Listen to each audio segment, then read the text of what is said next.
Joining me now is BKFC star Tai Emery, who is back this weekend. Tai, how's it going? G'day, mate. I'm good. I'm excited for the next bout. Yeah, no doubt. I know you were eager to get right back in there. It seems like BKFC did a good job of getting you back in there. BKFC Asia 4, some places call it BKFC Thailand 4, one and the Yeah, same. How excited are you? And was this the sort of opportunity that you were looking for? Co-main event slot on another card in Thailand? 100%. I got the call. I was over in New Zealand and I was getting my tamoko in my ceremony. And I do remember telling my management and everyone, I was like, hey, I just need 3 days. I'm being blessed as a warrior.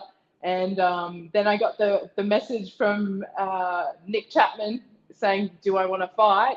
And that was probably the only way I wasn't going to be so pissed off. I was like, yeah, boy, let's go. So I was pretty excited. I didn't, some people be given a fight and then they're sat waiting, 6 to 8 months. So I'm pretty lucky. The hands healed up pretty good.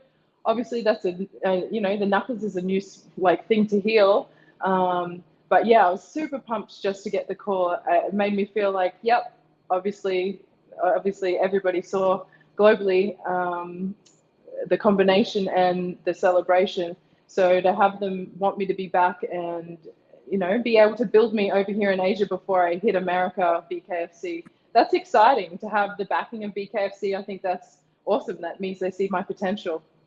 Yeah, that's what I was going to ask you about, because I know obviously it's kind of split a little bit, right? You got the kind of the BKFC Asia that kind of markets for people over there in the with the athletes over there, and then you got kind of the BKFC here in the US. So are you able to just kind of jump between them, or are you kind of contractually, like, do you think that either contractually or just strategically they're going to use you in Asia for the next few and then bring you over? I was actually signed by David Feldman. So I Okay. have a 4-fight contract. I had the 4-fight contract with David with BKFC in America initially. And then when they started getting the BKFC Thailand and BKFC Asia up and running, that's, I'm here. Why would you not do that? I do know that through sport, from LFL and then working with NFL and seeing UFC, there's always a storyline. Like, there's definitely a storyline that fits the entertainment side, the entertainment aspect of the fighting. So I think this is like a way for them to write me in. I think this is how they're introducing me into the sport. I also truly believe that I have BKFC's backing. They know they signed me, and I was a footy player who, had 5 pro Muay Thai fights. So to me, I feel like this is them allowing me to get some training wheels up and running, also to help bring and cross promote between, both parties. They're the brother sister, and they're one and the same. BKFC is like David and Nick Chapman are both, working alongside each other. So I know that right after my fight, literally Nick flew to America to have a meeting with David Feldman, and I was definitely a topic of discussion. So I trust them. I trust David and Nick that they've got my best intentions. Why would you not? I think people who commit to a brand and commit to the workplace, that's what every promotion wants. They want good workers. Yeah, we spoke right after your last fight, kind of in the wake of all the attention that you were getting and everything. How do you feel like, just looking at it from the business side, how do you feel like you maximized it? Sorry, I got a phone I call. Do you feel like that you maximized it on the business side? Like, how do you feel like you did in kind of getting all that attention and being able to maybe brand yourself more? I feel I definitely used it in the right way. I can definitely see that there's small aspects of growth. For one, I've now got lawyers involved. I've got a party of they were able. So this team was able to get like Kylie Minogue and help build Kylie Minogue from where I am into the Kylie Minogue she is, and Hugh Jackman and big names like this. So for me, I now truly know that I'm in the right hands and have the right guidance for me to be able to maximize and not only stay within BKFC for the next few years, but know that like there's going to be a platform and I'm building it for something else. And whether that's drawing eyes to just martial arts, drawing eyes to a different aspect of being a martial artist, because BKFC, that's not a normal sport. That's a different athlete. The same as I truly believe PFL brings a different fighter to there. Same as UFC, that brings a different fighter there. One championship, that's a different fighter there. Bellator. I really feel that my personality and where I'm going to take any of this, like, who knows? Yeah, I feel like I'm in the right place. I've got the right people around me, and it's only going to, the blueprint for myself will only get more efficient and more efficient, because that's what I did in my old jobs. That's what I did as an electrician. That's what I did on the job sites. I would run a job, watch a job, make a job more efficient. When you make something more efficient, it means what? You're going to make more money. So, you know, that's one of my skill sets. And I know that, yeah, with any of this, with the imagination that I have, I'm good. Safe to say you like making money this way a little bit better than some of those jobs that you just named? Yeah, definitely, which is sad, but also exciting. I think the years of sacrifice and the years of going without, it pays off. I truly think the fight gods and the universe, they fucking love the stubborn and the brave, you know, and they love people that have that sort of heart. I think that sort of energy is infectious towards people. And yeah, it's going to come back tenfold, because I've done everything with good intention along the way, which I'm, you know, that doesn't happen in the world anymore. But I do everything with good intention and pure heart. Do I get fucked over? Yeah, so does everybody else. But it's funny how it always comes back around. Like, those tables always turn, and that saying goes. Like, that's facts. Yeah, and I think the last time we spoke, we kind of went through, like, in 10 minutes your life story to a certain degree. But one part I wanted to touch on that I didn't have time was just kind of your pre-MMA or your pre-combat sports athletic career. You mentioned it earlier, the LFL. What was that like? And, like, I guess, why did you go down that road to begin with? Like, I think that's kind of an interesting world and kind of an interesting concept. Like, what was the inspiration there? Well, I was actually a thermographer at the time, where I was going onto job sites and I was using a camera and screening, like, electrical equipment and doing reports after reports. And I definitely loved my job. I love using my brain. But I was living with a girl who was already in the team, and she just took me down. She goes, "Oh, we need a couple of extra players." And they literally chucked the ball in my hand. I ran through, barged some bitches with my shoulders, and I was like, hell yeah, what the fuck have I been doing? Like, office job, what? And that's lit. I know this just sounds so bogan, but that's how it started. Is I just had something reignited inside me, and I knew that that's for some reason, on, like, what, that's what I had to do. So I think within, like, 2 weeks, I quit my job, joined the LFL, and started playing pro football on the TV and in Australia, and got scouted by America. I played for Las Vegas Sin and played for the LA Temptation. I also became an all-star in the American Football League as a defense player. So yeah, I ended up becoming one of the best tacklers in the world. And then from there, I had Miesha Tate. We were at an S&C in Las Vegas, and her and Robert were running a development group for girls and for females, sorry. And yeah, she asked me to join and sat me down at, I think it was the Mark Hunt in Australia. I think it might have been Brisbane or Melbourne.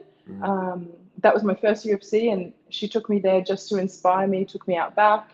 We went out back to have a feed, and I could just feel it in her. And I just remember going, "Come on, what steak knives are you selling? Like, get on with it. What are you doing?" And she said, "I feel like you'd find a love in this sport that you have missing." And she was right. I had something missing, and, you know, I'm finding it every day. I find it every day in this sport. As you know, sometimes you lose it, but most days you find it and you hold on to it and you just keep going. So yeah, football was my whole life. Like, to be honest, the football was my first toy growing up. It was probably one of the only toys that I was ever given.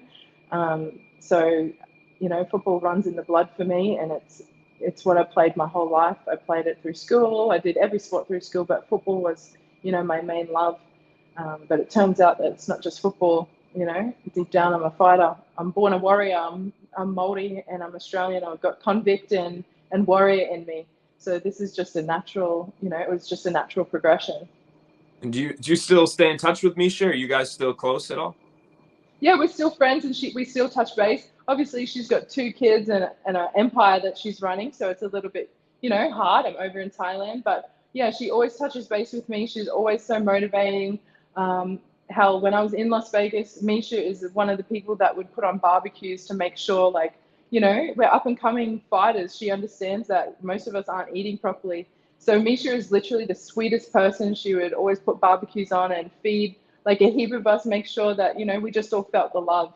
I remember at one of the Barbies, there was like a stray cat, and she was like, "Oh no!" And she's like, "This is one of my stray cats, and this is another stray cat." And I just remember really, truly seeing like someone's heart, and I started laughing, and I said, "I understand why you do this." I said, "I understand why you put this, bring the food, and I understand why you invited me." Yeah, she's a beautiful soul. So yeah, I've loved seeing that she's gotten back into the sport as a mum. Like, she's killing it as a MILF back in the UFC. Like, that is gold, because for us as women, there's such a stereotype. Past a certain age, you're practically a grandma and you're dead, and you should be in 4 walls. Or once you've had kids, you need to be devoted and just be doing that. And hey, for some, that is the way, and that's not wrong either. But I also love that she is on the forefront of showing women that they can, because, and that's just the truth for females in the world, is we are the front line, and we are the first wave of women showing other women, hey, you can. And sometimes you just need someone to tap you on the shoulder and let you know that you can give something a go. Do you feel like that's something maybe that could be a good social change in MMA too? Is like, I think sometimes when it comes to the women's side of the sport, a lot of times women are kind of criticized of like, oh, they're an Instagram model, or they're whatever, like your celebration. I'm sure there's some people that took exception with it, but do you feel like that maybe some women out there aren't maximizing sort of those sort of avenues? We see it now, like there's a number of women fighters that do OnlyFans, stuff like that. But do you feel like that's maybe something that we could see a pivot in, just because of the fact that it's becoming more socially acceptable? I think it's definitely becoming more socially acceptable. Do I think that every girl has the personality to do that? No. And I don't think every female wants to do that. Just like every male, like I've met some of the most amazing martial artists who have like 100 followers, and they were like world champion and this, and killing it. But they're just, there's some one championship belt holders right now who have like a few thousand followers, and these guys are belt holders in one of the largest promotions in the world. So I think for some, they can learn and capitalize. But I worked in a combine program, which was at GATA. I got to dedicate some of my time. And even in the NFL, one thing I saw with a lot of the young boys coming from college and going into, the NFL, was they still weren't even truly capitalizing on, other aspects where they can be growing business-wise or anything like that. So I think it just comes down to the individual, and that's just the way that it's going to be for a little while. Yeah, no doubt. And I mean, I know even like OnlyFans trying to move away. We see them sponsoring a ton of fighters now. They're trying to kind of move away from just having that specific image. But I know some, female fighters who still, like, even though the company's telling them just post like Instagram, just you don't have to make it anything too scandalous, like they still won't do it because of the kind of the stigma or whatever that's attached. So it'll be Well, interesting. I myself have an OnlyFans too, and I can tell you, like, it will take a while until it can move away from just that, because it's not just nudity. Because I truly think that, like, I've never vomited my food up. I've never had to starve myself unless it's for a weight cut, like I've never done anything silly. And I think everything that I do as a martial artist, that's such a masculine thing. And to be proud and be able to ball out and have the guts and be like bad enough to go, hey, yeah, this is me in all its glory. And people they want to own something. Like, they want to own like this extra little piece, or they want to see more. They always want to see more. Like, it doesn't matter what you give to people, whether you're in the spotlight, not in the spotlight. People want more. They want to know your secrets. That's why people gossip or talk about people. Like, it's human nature to be inquisitive. Like, is the cat in the box, or is the cat not in the box? Or yeah, it's just like what we are. People are curious. I truly do think eventually, OnlyFans will have all these other aspects, and I know mine will eventually steer from just being like the Carmen Electra or the Pamela Anderson in the fight world. Like I do know that eventually it will go from there. But right now, this is an avenue for people to make a lot of money and change their life. Like fighting isn't just enough, and we have to keep fighting. And for people who are finding a way, I don't think they should be criticized for it. I think people should be like, hats off to you. Like, okay, yeah. But 100% OnlyFans is steering away from it just being that. And people shouldn't be so scared about OnlyFans. OnlyFans is allowing people to monetize themselves. Now, other aspects can't do that. Like this is just an easy platform. It's an easy software. So that's like personal trainers can be on there. Yoga teachers can be on there. Kindergarten teachers, people reading kids books. Like I'd love to have another OnlyFans where I just read kids books at night, because I used to go dedicate my time and read to the kids working in the libraries, or the Down syndrome kids, or all the, because they can't read or they don't have a parent to read to them. Like there's so many other things that you can do. And I think that should be more looked at rather than just, oh yeah, porno. It's like, well, you can Google porn for free. Everybody can, but people want to know more about personalities, especially when, they're a little bit different, or they feel that they just have an energy where they just want to know more. They want to see more. I swear, if I could put a camera like down my throat into my stomach, people want it. Like, it's not even what I give is not enough for people. They want like more. It's just crazy. Well, you have an opportunity. You've done a great job building your brand with everything you've done. You have an opportunity to kind of extend that this weekend. Can you just talk to me about this fight, what fans should expect and what you're expecting? I'm expecting this to be a very good war. Poe Denman I'd actually seen before, even like I already knew her name when they came to me and said, hey, do you want to fight this girl? She's knocked out a man. She's had more bare knuckle fights than me. She's actually, I think she's had 7 to 10 wins in a row right now. And I do believe she's had 4 bare knuckle fights. And yes, one was against a man. She was the first girl to do a bare knuckle fight versus a male opponent, and she knocked him out. So this is a fight. This is just like the last fight. It was a fight too. She had what, 80 wins or something crazy like that, and she was one of Thailand's best boxers. So yeah, Poe Denman is nothing short of like thinking that things are going to be easy. Like no fight is ever easy, even when you win. Like it's a hard thing to do, but I do believe she's got a good jab, and she's game. Like you fight a man, and I know that every female fighter, we have to ball out on a sparring day and hit some dudes, but when to fight a man, so that means take off the, that takes off the safety net of someone being able to really hurt you. She went in there and did that, and I respect that. I respect that so much. In saying that, I've been working hard. I do believe I'm a genetic freak, and I was born a warrior. So I trust in my genetics. I trust in like my mind. I trust in my heart that I'm going to grit down. Hell, my face can be bleeding, half torn off. Like I will have to be shot in the head before I die. And I'm willing to die in there. And I do believe that she is too. So I'm excited for this fight. I think the fans should be super excited as well. Yeah, they can pull up some crazy stuff over here in Thailand. And so I think that like really brings just something different to know that this girl has fought and knocked out a man in a like sanctioned like bare knuckle fight here in Thailand. That's just not what you hear. Yeah. And it's not what you see. That's nuts. I think for anybody that hasn't seen that, look that up. Let's end with this. Let's end on this note. Last time we spoke, you said a more stupid celebration could be coming this time around. Is it pre-planned or is it going to be spur of the moment? Spur of the moment, 100%. Especially now because there's such pressure on people being like, "Are you gonna be crazy again?" And I'm like, well, yeah, because I am crazy. So what's good? I don't know what I'm gonna do. And now I literally just got off another interview where I've heard that I've stirred some feathers in people's little hearts and stuff. So that's great. I love that stuff. I like being the naughty kid. I'm excited. I'm excited to even see what I want to pull off and end up doing. But obviously, it's going to be in the moment. It's going to depend on how I finish the fight, what round I finish the fight, how bloody the fight was, and just go with it. I get to own that moment. Like I get to win, and in that moment, like everyone knows it's like, yeah! Just this energy just like soars. It's like everything's slow motion. You're just like, bah, bah, bah. So I'm excited. I'm excited to own time for myself and just liberate myself in any way I want. Well, Tai, I wish you the best of luck. Thanks for talking to us again, and we'll have to have you back after the fight.